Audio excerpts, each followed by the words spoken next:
our second segment, I want to talk about two of the early scholars.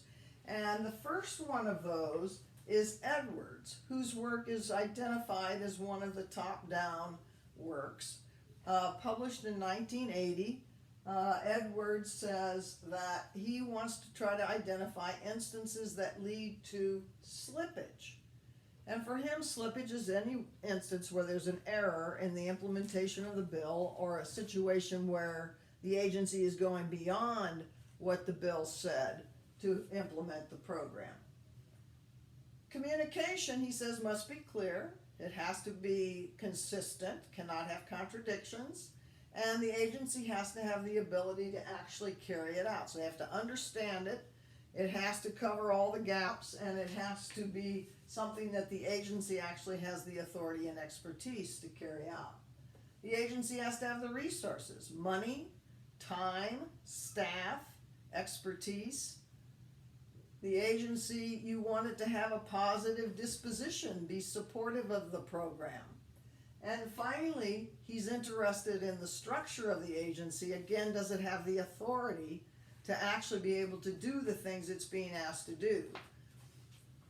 Pressman and Vildovsky tried to study a implementation process of a federal program planned and passed in Washington but needing to be carried out in a local region. And they are trying to identify whether or not it is possible for these agencies to do this without just a great deal of political work to produce compromises and consensus among the local players. Here, they identify a concept called decision points and another one called clearances.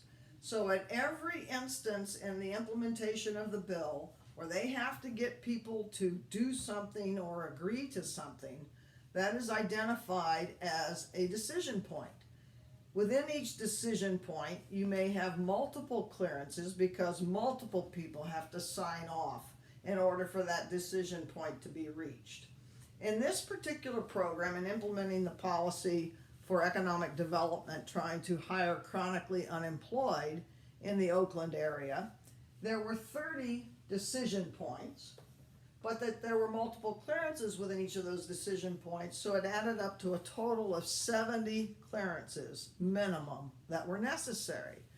And what they identify is that if you simply consider the mathematical dimensions of having to get 70 sign-offs to implement a program, you're probably going to have a tremendous number of delays and challenges.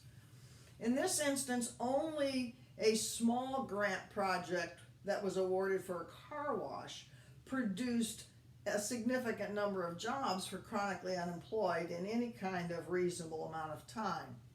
And so they become quite pessimistic about complicated programs being able to be implemented effectively in a timely fashion. In this instance, they say if you have 70 clearances, so there were 30 decision points, but it totaled up to 70 clearances, and assume that these are people who are very supportive of the program.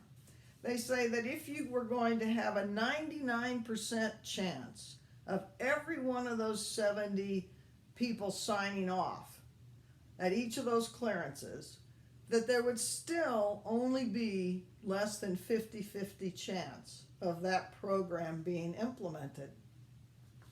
Now, this math process assumes that each person only has one chance to sign off and that they have to sign off by that particular time.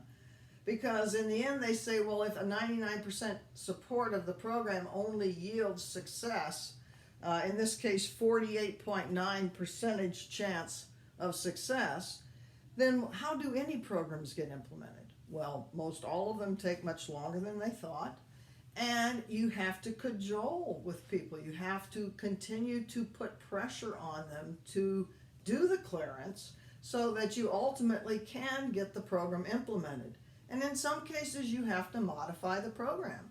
Those of you who read Selznick know that in the Tennessee Valley Authority situation, the Tennessee Valley Authority actually chose not to implement several programs in order to be able to move forward with others. So that's implementation.